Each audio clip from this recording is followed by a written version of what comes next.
want answers? I think I'm entitled. You want answers? I want the truth. You can't handle the truth. We are the Mad Men of Masculinity. Your home for healthy masculinity. We're just real men having real conversations for you.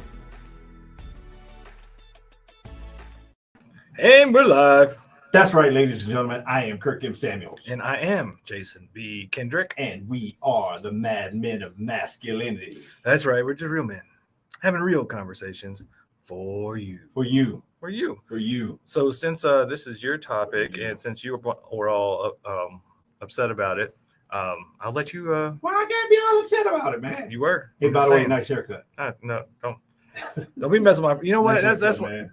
Ladies, I go to professionals. I love y'all. I don't necessarily like how you do my hair after the haircut, though. You do it however you want to do it, however you think it looks good, and then I get out and I'm like all froed out, and it's not my style, man. I guess I should be a little more assertive and be like, "What you doing to my hair?" So here's the deal, man. See, that's the difference between white dudes and black dudes. What's that?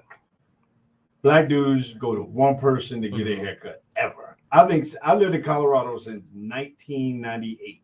Mm-hmm. There have been 2 people that have cut my hair since 1998. One of them, the first guy, moved away to California. That's the only reason there's been 2. Okay. There's only been 2 guys, man. And I got text mine at the beginning of the week, like, what time? And I get my haircut at 5:30, 5 a.m. or something like that. But so I don't even have that problem. Those are not my problem. Well, maybe I need to follow your example and go find a steady steady stylist, because I just bounce around. I mean, half time I cut my own hair, especially in the summertime. I just buzz it off. Nah, man, no. When I go in there, I don't even say nothing when I sit down. I don't even go in there. I don't even say nothing unless there's something different. Like I say, I want to go shorter. I want to let it grow. But otherwise, man, I just get a chair, sit, we just chill, talk, and all that kind of stuff, man. So anyhow.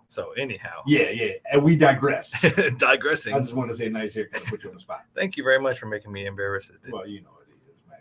You know, you received that very well. Well, thank you. I do. I am learning to receive. You received that compliment very, very well. Was it a compliment? I thought you were joking. No, it was just a compliment, man. Okay, I was joking, but it was a compliment. So obviously, I didn't joke. Obviously, I didn't receive it very well. Thanks. I thought you were joking. Actually, you didn't receive it very well. You know, some people, a lot of people, as a matter of fact, like to give. Mm-hmm. A lot of people are good givers. A lot of people have a very easy time giving. A lot of men have an easy time giving compared to, on all of those accounts, compared to receiving. Compared to having your hand open and having something put in your hand and you closing your hand around said thing and receiving things. Why is that? I don't know. I know normally it goes the other way, where it's, you know, there's a lot of people who are good at receiving, but they're not as good at giving. But I do notice, like, especially in our kind of circles, maybe it's just the work we do or the people we hang out with, but a lot of them are really good givers. I know I'm one of those.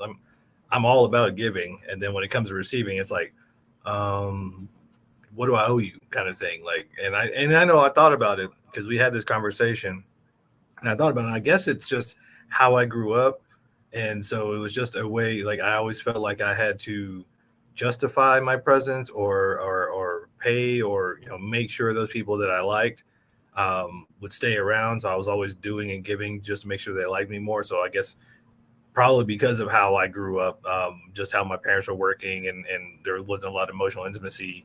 So maybe I just thought that the best thing for me to do to keep people around that I liked was to always be giving. And so I didn't think that just my presence and just me being me was enough to, I don't know, be of enough value for them to stick around. So, I mean, that's kind of what I've come up with so far. I'm not sure. What do you think? I made a conscious choice. I made that choice yesterday. I said, I'm going to go easy on JBK today. Oh, really? I said, when we get in here and talk about this thing, I'm going to go easy on him. I don't believe you. I'm going to go easy on him. I don't believe you. No, I'm going to go easy on you, man. I'm going to go easy on you. You know, because we all got our Superman strengths, and we all got our kryptonites. And, you know, I got my buku share of mine. I got way more than this particular episode to label them off. And at the same time, I recognize that my man, my homie, my bro, my main rapper Scrapper, JBK, is probably one of the best givers that I know of. Probably. I mean, you have, I mean, me personally, in terms of directly between us, you have given, I mean, you have been, I mean, stellar in your ability to give. Not only that, but like on target kind of stuff, because people will give you a bunch of crap. Like, you know, people will just hand you stuff, or, you know, people will just give you stuff that don't mean nothing. And gifts is not my love language, right? So, right. I mean, it's probably just for a lot of reasons. But either way, you know, so it's kind of hard for me to be wild with gifts, right, and with giving. And that being said, like, you are pretty spot on with your gifts and your giving. I can say that firsthand. Well, I appreciate that. Thank you. That being said, you're a terrible receiver. Thank you. I appreciate that too. You're probably as equally bad as receiving as you are at giving. I'm working on that. You are spot on at being terrible at receiving as much as you are phenomenally a savant at giving. Well, yeah, I guess you know, there's balance to everything. So as good as I am at one thing, I'm equally as bad as the other thing, and I am conscious of it. I'm working on that, and I know, like, the example of the move where we were at the comedy show, and I was like, hey man, you want to help me move? And of course I know you were joking, but then in my own mind I kind of took it like he's joking, but not really, because you're like, oh no, you only get one move a calendar year or whatever. So I was like, all right, well, in my mind I'm like, I will only ask for help for those things that I actually need help with. Like, I'll only ask for help for those things that I have to have somebody else's help with. So that's why I basically killed myself over 3 days moving everything but the couch and the bed. Right.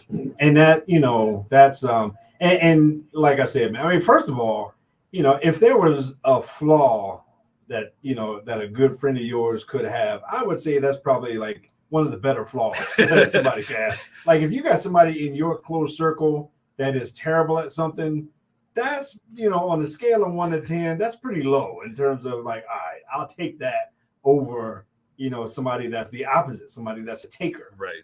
You know, and so it's all kind of, you know, whatever you call it, tongue in cheek or whatever you want to call it, in terms of you being terrible at it. I mean, but there's a lot of things, and, you know, and I struggle with that too. I think I've gotten better over the years because of some stuff we'll get into. But I think, you know, I think that's a very common thing in our culture, especially amongst guys, probably people in general, but, you know, especially amongst guys, since we are your home for healthy masculinity. You know, it's something that, you know, that guys do, and guys kind of probably struggle with in a way. And I think a lot of times we don't, you know, just like you directly, like, we don't get everything that life in the world and people around us has to offer because we have a tendency to block those things. Yeah. And I think, I mean, getting into just men and masculinity and that kind of, I don't know if it's a fear or it's just a lack of the ability to really receive. Because I think, you know, we talk about it so much, how guys really kind of get the reality end of the stick. You know, there's like, nobody's going to give you nothing, so you got to work for it. And so since we don't get a lot of the babying, and in most cases, I've seen some guys, I'm like, wow. But anyway, in most cases, we don't get a lot of the babying and, you know, your special talk. It's like, no, you got to work for what you get. And so we're just used to that. And then we're also taught throughout our entire life, suck it up, be tough. You don't need nobody. You got to be the Lone Ranger, and, you know, you ain't got no Tonto. But if you got Tonto, you got to pay him. You know, you got to go down to Home Depot, get some help, whatever it is. So I think it just kind of gets ingrained in us. And not only does it get ingrained in us, then it becomes this habit or this habitual thing where I don't want to stress anybody else out. I need to, you know, hold the weight of the world. I got to be Atlas. I got to hold the world up on my shoulders so I don't burden anybody else. And whether you're single or you're in a family, a lot of times you have this same sort of kind of mindset that I don't want to burden other people, so I've got to do as much of this on my own as I can. And of course, we're whether it's explicitly said to us to our face or if it's just kind of how we've been trained, but a lot of us know that, you know, we're on our own. And so even when we do have close friends, a lot of times it's hard to reach out because you're like, I don't want to bother him because with him, what if I overdo it? And that's kind of the story that goes through my head a lot of times. Like, well, I don't want to bother them because I know they got busy lives and they got families and they got businesses. So I don't want to overdo getting help, because then what if I do overdo it and then there's no more help to have? You know what I mean?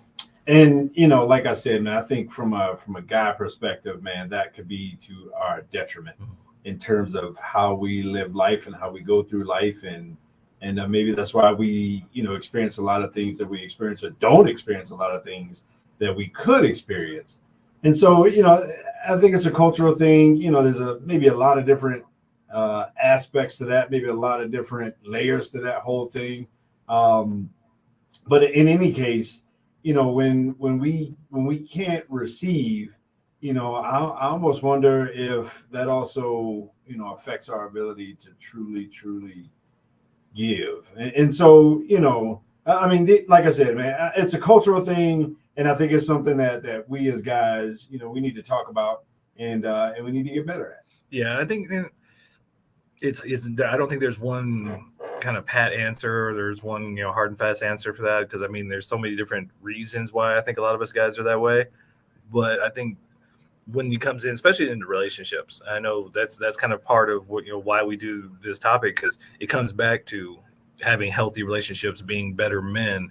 And if you don't know how to receive, if you don't know how to ask for support, even if it's from your guy friends, and, you know, when you really need it, then that goes, it's kind of ubiquitous. It's not just about like, oh, help me move, or help me with my car. It's like, help me deal with these emotions, help me deal with this stress, help me deal with these things I'm going through.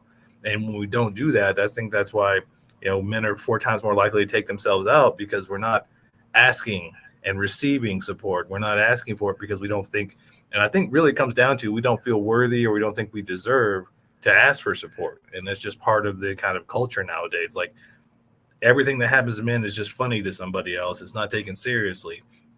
And so we think that, well, if I'm having an issue and I actually express that issue, I'm going to be made fun of, or it's going to be taken seriously. It's going to turn into some sort of meme or a joke. And you see it all over the place nowadays, where somebody's being emotional, some guy's being emotional, and it turns into a meme, and it just impacts more and amplifies more of that thought process in that guy, or in most guys. Like, ooh, well, I don't want to be that guy. I don't want to be made fun of. I don't want to be made a joke out of.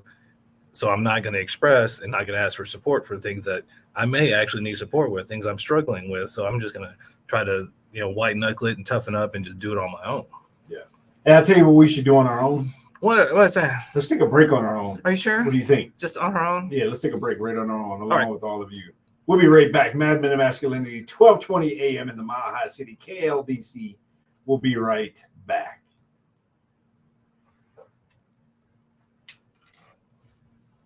Well, drinking alkaline water.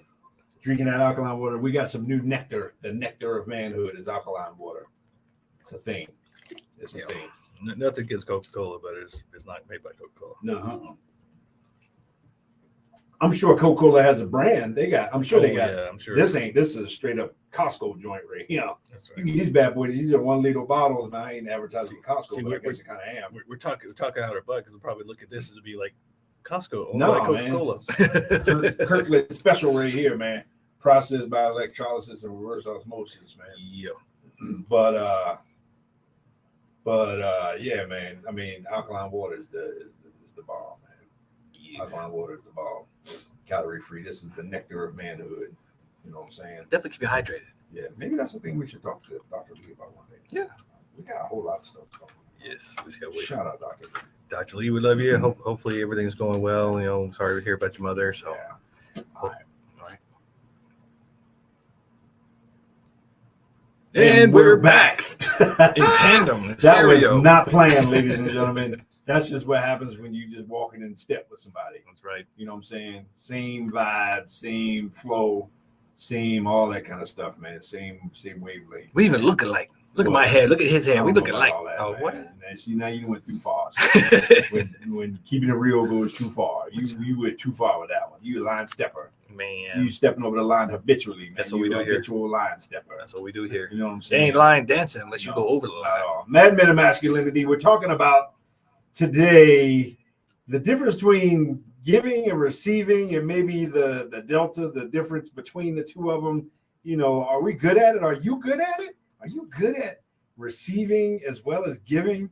I mean, a lot of people are good at giving, but receiving is a whole other thing. And, you mentioned something before the break about us as men. A lot of times, we're kind of taught that the only thing that you have is the thing that you create or work for, or the thing that you cultivate, or the thing that you manufacture or craft or whatever. So when you receive something, by definition, it's not something that you made or created or bought or whatever it is. And so maybe we do get some kind of conditioning in our culture that it's not good to receive stuff because it's a handout, or because it's a welfare, or because it's whatever it is. But maybe we're upside down in that, because again, to your point, could we get to the point as men where we get so conditioned in that we don't put ourselves in a position to receive help when we need it, to receive help mentally, emotionally, spiritually, relationally, all these other kind of things from other guys, and we end up walking through life alone, man. And we end up fighting stuff by ourselves and dealing with stuff by ourselves that we shouldn't have to. You talk about moving. You did a bunch of moving by yourself, you big dummy, that you didn't have to do because you didn't reach out and say nothing. Right. But I get it.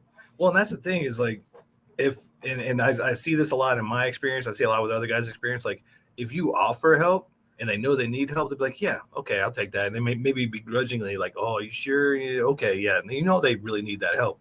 But what it comes down to is asking for it. And that was the biggest thing. Like, you guys were available, and if I had asked, you would have been there. But I was kind of hoping, like, will they offer? Will they offer? And it's like, no, you give me the day off. I'm gonna take the day off. I'm gonna go lay on the couch instead of help you move out in the hot sun. But that's where we really struggle as men. Like, if you have a close knit group of guys and somebody offers you support, and you're, well balanced, you'll probably be like, yeah, okay, I need some support. I'll take that. But the biggest challenge I have, and a lot of guys that I work with and I have to talk to have, is asking and actually admitting, like, hey, I need help with this. And a lot of times, and this may not be you, but I guarantee you, if it's not you, somebody who this has happened to. For most of us, we don't ask for support until it's like rock bottom. Like, I need help getting out of this hole, or I'm going to leave this planet. Like, I'm going to die. So that's when we ask for help. And we really have to train ourselves and learn how to ask for support before it gets there. Like, I had since we're working with Dr. Lee, I got my blood work done and found out that my A1C is high. So I'm like, they say pre-diabetic. So now I'm like, okay, I've got to change my diet. I got to change my life. I got to quit drinking beer in the evenings and all these things. That's all carbs, and it's throwing my system off. That's something like I need to ask for support, like from Kirk and from my family and everybody else. Go like, okay, this is something I'm working on, so I want you to be aware of it. Had I maybe asked for support previously and be like, hey, I'm drinking a lot of beer, this might be unhealthy, I may not have to wait till I get to the doctor and get the blood work, and they go, oh, guess what, you're pre-diabetic. And it's like, oh, like, that's a big, and that's the other thing too. Like, I love that Dr. Lee brought up the, industrial medical complex, because if you go to the doctor, most times, not all, but a lot of them will look at your blood work and go, oh, it's a little high, something we need to watch out for, instead of like, hey, you need to make changes now before you become a type 2 diabetic. And, I think even going to the doctor, or going to a therapist, or going to a church, or going to wherever, in itself is acknowledging that you are in a position to receive help, to say, hey, to put yourself in the position to get feedback, or to get, whatever it is. And, a lot of times I know I'd love it when somebody sees a need that I have without me even having to bring it up. And that is the best case scenario. Unfortunately, a lot of times, folks are, either, busy, got other stuff going on. I don't mean busy in a bad way, but I just mean that, sometimes you literally do have to say, hey, I need this, or I need that. I mean, if you're in a relationship, sometimes you need to say, hey, I'm feeling kind of needy. Hey, I need a bath tonight. Can you scrub my back? Or I need some, I need some TLC, or whatever it is. Like, sometimes, we need to be able to tell somebody, or let somebody know that we need something, because, people aren't mind readers, and, everybody doesn't know what's going on in your life and on your calendar and schedule and all that kind of stuff. And it's hard for us to do that. Yeah. It's hard for us to say, again, and I think giving and receiving is all relationship, right? I mean, that's the whole point. It's all, especially in the tighter your relationship is with somebody, the more it's important to have a good flow, a good ebb and flow of giving and receiving. And part of that is communicating, what it is you might need in a particular moment and allowing that person to step in and to fill that need. Yeah. And it's something that I'm aware of and I still struggle with, but when you are really good at giving or you give a lot and that's kind of your MO, but you don't ask for support, you're not allowing the other person to have the same happiness and the same gift of giving. So you're basically robbing the other person and yourself because you're not giving them the opportunity to give to you. And I know it's hard when we're taught all our lives as guys, like, suck it up, you got to do it all on your own. Even when we know that we could use some help, or even if we don't know that we need help, but like something's going on. And that's, to Kirk's point, if you are struggling, but you're not sure what it is, that's when you need to go find a therapist or a doctor or somebody to talk to you, because we're the worst to see ourselves, as ourselves. We're the worst to look in the mirror and we'll have blinders on about all of our faults and all the things that need to be looked at, because to us, we're just used to that. Like, oh, that's just how I am. That's just how my belly looks. That's just how, this mole looks. So that should be okay. We just ignore all these things that somebody else might go, hey, what's that about? Maybe we should look at this. Maybe we should dig a little further. Maybe you need some help with that. Maybe you need somebody to actually, analyze that and tell you what it is. But we as guys tend to ignore a lot of our stuff that really needs to be looked at. And having a good group of guys to have somebody go, hey, what about this? But it's incumbent on us as good men to remember that as good as we are at giving, we need to be as good as receiving so we can give the gift of giving to somebody else, especially in our relationships and in our close relationships, because people can get burned out by just receiving from you. At some point, they can be like, I appreciate all the stuff you give me, all the stuff you do for me, but you don't ever receive. And so I feel like I'm just a taker and I don't like that feeling. So I'm a bounce. Right. Nobody wants to be a taker. I mean, nobody wants to be that guy. Right. And so when you give somebody the opportunity to be a giver, meaning you put yourself in the position to be the best receiver you could be. And that's not being selfish. That's not being, greedy. That's not being whatever. That's not being a taker. There's a difference between being a taker and a receiver. When you're a taker, then you just kind of going in and, literally you go into the refrigerator, you open the door, you reach in, you get out what you need, you close the door behind you, you walk away. That's being a taker. Being a receiver is like getting in the shower, turning the shower on, and you're just in there receiving the water from the shower. That it's just coming, it's the flow, it's flowing towards you. And so there's a huge difference in that. And I think we get that confused between the two of us. I struggle with that big time, man. Just being in when there is a flow, when there is an opportunity for a flow coming my direction, to just be able to receive and be like, cool, and then I'm in a better position. I feel like when it happens, I'm in a better position to give, because you don't want to be in the position where, you're giving. And then all of a sudden your motivations begin to change, or your motivations get off whack, because it is a one-way flow of giving. If you don't put yourself in a position to receive, especially from your closest people around you, whether it's a relationship that you have or your close circle, to a circle of guys or something like that, to be able to receive from those guys, then it's not a fair and equal thing. It's not a flow. It's not a circular flow between the two. It's just a one-way exchange. Yeah, and it's something we've talked about. I mean, the nice guy syndrome, this is part and parcel of nice guy syndrome, is that you choose somebody as a nice guy who you want to give to, but you're not giving out of, altruism. You're giving out of to get. So you're trying to pad the books, as it were, to, okay, I'm going to give this person. And I did it. I don't know how many times. I look back on it and I cringe, because I paid some girls rent that I was attracted to who had me in the friend zone from the word jump. But I thought that maybe if I did enough, if I pad the books enough, if I do enough, then at some point they'll feel obligated, or they'll feel like, they'll finally see, my value. But the problem with that is that you're internally keeping score.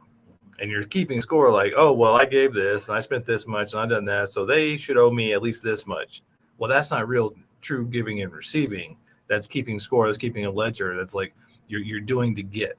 So it's not really coming from a place of giving. It's coming from a place of trying to receive, to try to take, and that's out of whack as well. And so if you're dealing with that, then that's part of like get out of nice guy syndrome, find your foundation. But that comes from really doing your inner work, finding a therapist and a group of guys to help you through that process. But during that process, and of course Kirk and I will talk about it, we're still working on it because we're still learning, but you have to be more willing to receive, more willing to speak up and say, hey, I need support with this. Because I mean, you just get off in the day to day and you forget that, oh, well, I don't have to do it all alone. But that's what we've been taught and that's how we think. And so a lot of times we just kind of get stuck in that pattern that, oh, well, I got to do it all alone. And then, if you have good friends like I do, you'll have somebody knocking on your door and yelling at you like, what's wrong with you, stupid? Why you move all that stuff by yourself? And that's the other thing too that we need. We need people in our lives that'll lovingly call us out on stuff. I mean, we need people in our lives that'll push us. We need people in our lives that'll do. We need that. We need to receive that, and then ideally you're in a position where somebody can give that to you as well, can give you feedback, can give you constructive, whatever you want to call it, constructive criticism or whatever you want to call it, in a loving kind of way. Somebody that supports you outside of any kind of ill motivation, outside of I owe you or you owe me kind of thing. And when you get outside of that, man, that's a great place to be, where it's like, it's not even a question. Like, it's not even it's not even a if, it's like a when. It's like, yeah, I mean, give me the opportunity to serve you. Give me the opportunity to be there for you. Give me the opportunity to send some flow in your direction. And then when you do give that, then I get the satisfaction. I get the joy. I get the sense of relief to know that I had some positive impact because I got to give. But if the person, if said person blocks themselves off from receiving from the people around them, then to your point earlier, you don't give them the opportunity to feel the goodness of giving. Yeah. So is there such thing as constructive baby powder? Constructive 5 fingers to the face. What the 5 fingers say to the break? Break. Slap. We'll be right back. Men of Masculinity, KLDC 1220 AM.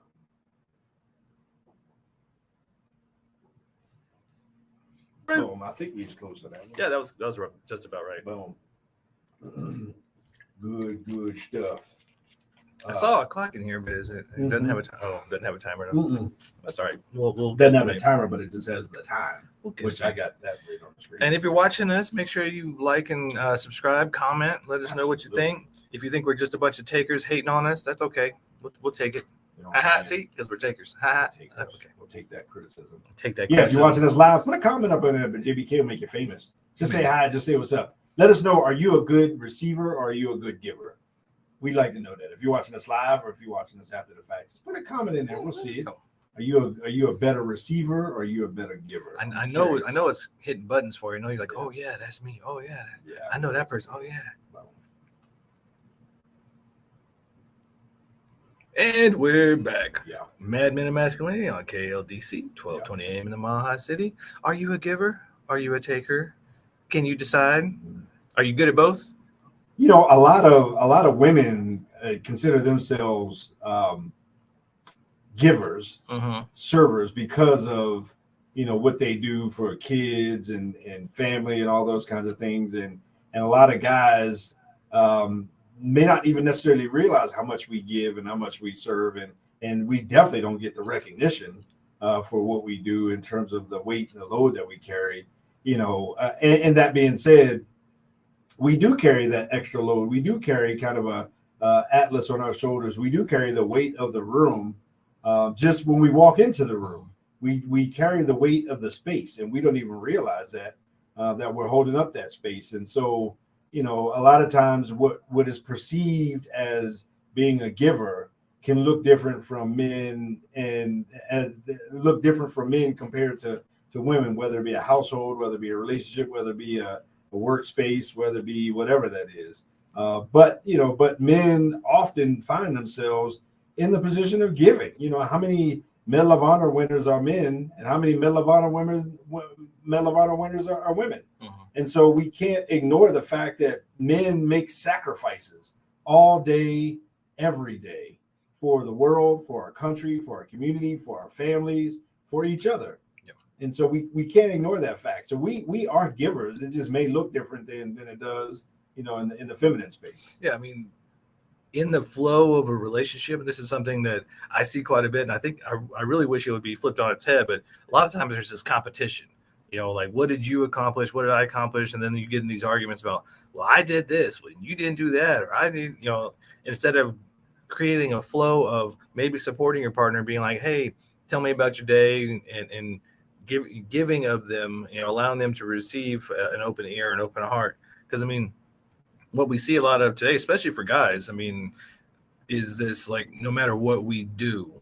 it's not enough. No matter what guys do, and then all these girls going, I don't need no man. Well, I said before, I'll say it again. If you don't need any men, go move out in the woods, hunt your own food, grow your own food, build your own cabin, and be self-sufficient, because the entire infrastructure of the Western world is built by men. I don't see a lot of ladies on trash trucks or in construction sites or being electricians up on poles, doing plumbing and things like that. And so this is kind of that, like, well, men are always giving. We're always providing in some way or another, but there's not a lot of appreciation for that. And then, of course, then you get guys who don't feel appreciated, don't feel like they are valuable enough or should be appreciated.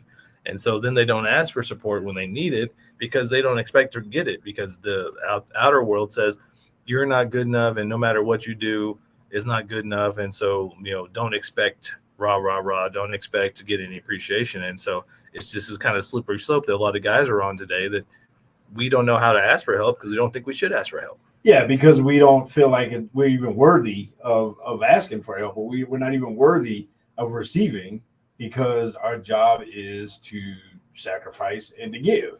And I mean, these are the things we don't talk about. That's why we talk about this on this show. These are things that guys don't talk about openly, but at the same time, we all experience this stuff. At the same time, if you don't have conversations with men about these things, then these are the conversations that things that you don't hear. And so if all of this to you is like, huh? Like, what are they talking about? This is stuff that guys think but don't say. This is the conversations that we don't even necessarily talk about. But the reality is, a lot of us, especially from a guy perspective, in the masculine world, it's a one-way kind of thing. It's not even a giving, it's a sacrifice. And the sacrifice is like, okay, after the sacrifice, you're done, right? So there's not even an opportunity to receive, because the expectation is you're almost, sometimes disposable. Yep. You're sometimes a commodity in a different kind of way. Yeah, you said it right there, expectation. We are expected to give and to provide with nothing in return. And that's kind of the world that most of us live in today. Nowadays, and there's a lot of ladies who are buying into that. The feminist empowerment movement and all these things, which started out in a good way and now has been co-opted, and now there's this lot of what we call toxic femininity out there going, you need to give me, and I am special, and they have this huge list of all these traits that a man has to have just to be even thought of, or just to be even considered, but they're not even appreciating the men in their lives. They don't appreciate their fathers, they don't appreciate their coworkers, they don't appreciate their exes or whatever. They don't appreciate what they have done. And so we as guys are being told nowadays, you need to provide the world and expect nothing in return. Like, I saw some little TikTok thing or something where somebody was interviewing a girl, and she literally said, he doesn't have a say, he shouldn't have a say, he shouldn't want or expect to have a say, it's all my wants, it's all my opinion. And it's like, that's not a relationship, that's slavery. That's not even a give and take of giving and receiving. That's just taking. And that's what we keep seeing, and why so many men are lacking the ability, or don't even have the practice or even the awareness that, oh, maybe I should ask for help. Maybe I'm actually good enough to get help if I ask for it, but we just assume we got to do it all on our own. You think in our culture, anything in our culture that is mother this or mother that, femininity is generally celebrated. Femininity is generally known to be needed, and is, it's something that we are open with saying I need femininity in my life. I mean, the woman in my life, I have no problems texting and saying, hey, I need some touch therapy. I need some, whatever, and so you think about that in our culture, Mother Nature is like to be protected and to be, nurtured, and Mother Nature nurtured, et cetera, et cetera. But anything that's father time, takes away from us, father time is coming to get me. And, it's all, the connotation, the context is like, the masculinity is a burden. And so a lot of guys don't feel comfortable and open with being able to receive. And so, yeah, we beating that horse to death, but the whole, it comes down to the fact that if nothing else, from a guy perspective, we need to be able to receive from one another. We need to be able to lean on one another. We need to be able to be open to one another as guys, and to say, you know what, they may not be coming for you, but I am. Right. And I'm here for you, and I'm here with you, and I'm gonna stand with you through the battle. All of our senses, our nose, our eyes, our ears, all of that face forward. But I got your back. Yeah. And all my back got your back. Right. And that's kind of our challenge to you guys that are listening that see this later on, is be that proactive step. Be that guy that talks to other guys and start talking about the world we live in and how we're not appreciated and how it's always our fault. Like every time you see some kid or some shooter or something like that, they go, well, where was the father? They never ask where was the mother. They just always ask where was the father. So it's always our fault. And that's the thing. And in most of our relationships, no matter what we do, no matter how good we are, it's always our fault. Granted, some of that's just because women are much better at arguing than we are for the most part, but it's always our fault. And so, this is common ground that we have as men. And if we can discuss it, we can let some of that steam off. We can let some of that pressure off, and maybe we can save a lot more men and keep them on the planet, keep them in the body by just talking about the fact that, we're not appreciated. It's hard for us to ask for support.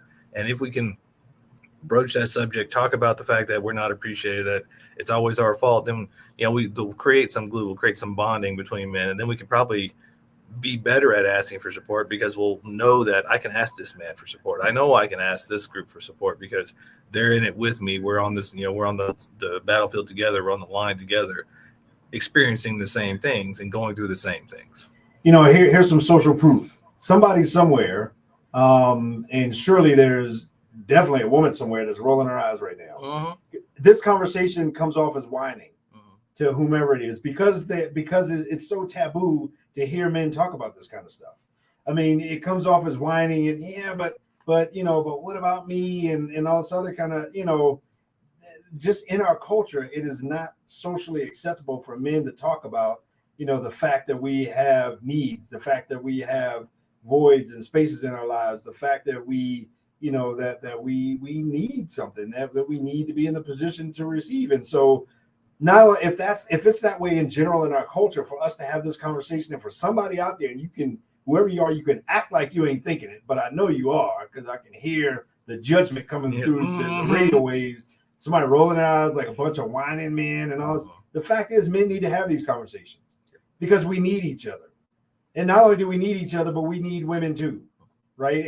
But we can't get to any one of those points until we realize and to accept the fact that we need. And being need and being needy is two different things. And to be able to say, I need this, and to be able to receive those things that we need, that's the bridge that we're trying to cross. Yeah. And if you want to have a little litmus test, ladies, if you're in a relationship, if your man never asks you for anything, if he never asks you for support, he doesn't feel respected or appreciated you, and he doesn't feel safe with you, because only a man who feels safe in his relationship will actually ask you for the support he needs. So if he's not asking you for support, if he's just giving, then he just has decided that he's just a servant, he's just a slave, and he's just going to give and not expect anything in return because that's all he thinks he deserves. Dude, I'm over here tearing up right now. That is a truth bomb that y'all don't even know. Like, if y'all don't know, you don't even know. That is a truth bomb of all truth bombs. If you're in a relationship and your man can't ask you for something, if he can't come to you with a need that he has, he don't trust you. He don't see you as a source for his needs. And if he don't see you as a source for his needs or something that he needs and he can't bring it to you, you're in trouble. You are in trouble. And he's probably, the best case scenario, or maybe it's not the best case scenario, but he may be seeking that need elsewhere, not justifying people going left and acting a fool. But the fact is, if he can't trust you with his needs, he, if nothing else, is open to maybe going to somebody else with that need, or he's not going to anybody else with that need and he's stuffing it. And if he's stuffing it, at some point it's going to burst. At some point, it's like a brain bleed. At some point, it's going to burst and it's going to go bad, really bad. Yeah, and so what we need right now is a little break, and we're going to come back and dig into this a whole lot more. Mad Men of Masculinity on KLDC. We'll be right back.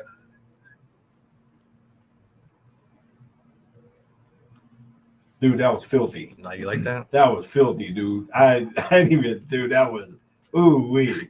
It's true, though. Ooh-wee. Oh, man, that is filthy right there. I mean, man. how many guys we see that just got that look on their face? They're like, oh, here I go again. I'm just going to do the thing. I'm just going to take care of stuff and not expect nothing. Just shut up. I ain't going to say nothing. Don't say nothing. I ain't going to say nothing, man. I ain't going to ask for nothing. I ain't going to ask for nothing. Like, whatever, man. And that's a bad sign. Yeah. That is a bad sign. Talking about red flags. If you in a relationship with somebody and you can't, man, like that is in a bad way. Yeah. I hate the Wi-Fi in the studio. Yeah, We're sorry for the interrupt. But... I saw that joint too. And we're back, ladies and gentlemen. We're back. We're back, ladies and gentlemen. We're dropping truth bombs in this It joint. stinks in here because that was a filthy bomb. And that was a stinky, filthy bomb that JBK just dropped on all of y'all up in that joint. If you're in a relationship with a man and that man does not come to you with his needs, if he does not reach out to you and say, hey, I need this, and something between the two of you that only you can provide, why is he in a relationship with you? Ouch. I mean, think about that. I mean, why? Here's the whole point. I think this is what we've come gotten away from, and we've lost the crux of. We've lost what an actual relationship is about. It's about two people coming in because we can't do it all on our own, and to help fulfill each other's needs. And of course, we still need a village. You still need aunts and uncles and grandpas and whatever. But if you're in a serious relationship, there are certain things that only you can give to your partner, and vice versa. And the main thing is support and understanding. And if you have a partner who never asks you for support, then he doesn't trust you, especially if he's really hurting and he's just trying to. And of course, granted, some of us guys have been taught our entire lives that you just got to suck it up. And no matter how bad it is, you can't ask for support. You can't ask for anything. And then they end up over medicating, taking themselves out, taking you out. I mean, they snap, all these different things. So if you're looking for how, a litmus test, how is my relationship? How much does he lean on you? How much does he ask you for support? How much does he say, hey, baby, I need to be needy right now, or I need to, vent right now. I need you to, support me right now. If he doesn't do any of that, then he's just another guy who doesn't feel like he deserves any support. And he's just going to try to muscle through and knuckle through it until he finally breaks. He's checked out at that point. Yeah. He's checked out. And this is not ask him. This is not something like you go ask him, hey, do you need anything? No, if he's not actively and proactively, like if it's not a regular thing for him to say, I need this from you, or hey, babe, man, I really need this right now. Man, hey, I really need, can you do that pedicure thing on me that you do? Or hey, can you break out that massage gun on my, man, I got that one spot. Oh man, I've been lifting trailers and haulers and lifting wood all day. I've been welding all day. I've been sitting if he can't bring that to you, he's checked out, because that takes vulnerability. First of all, it takes vulnerability for him to bring that to you and let you know that he has a need that you can fill. And then it takes trust that if he brings that vulnerability to you, that you will do your best to meet that need. And so it's not even you can ask him or anything. It's already you already know the answer to that question. And so whatever that answer is for you and your relationship, ladies, you need to deal with it. You need to reconcile that between you and him. If he's not already actively, it's not normal for him to reach out to you and say, hey, baby, I need this. Yeah, and if he's not a taker, and you'll know, ladies, if you have a taker, because he doesn't ask, he demands. Most guys, and in my experience, most guys, when they get into relationships, they'll start small. They're going to test the waters. They're going to see how, and that's how you build trust. It's Brene Brown says, it's the ping pong balls in the jar, the marbles in the jar, whatever. Each little thing adds to that trust until that jar is filled up, and then he knows he can trust you. So he'll start with little things, dinner or trash, or just little things that aren't intimate to him, that don't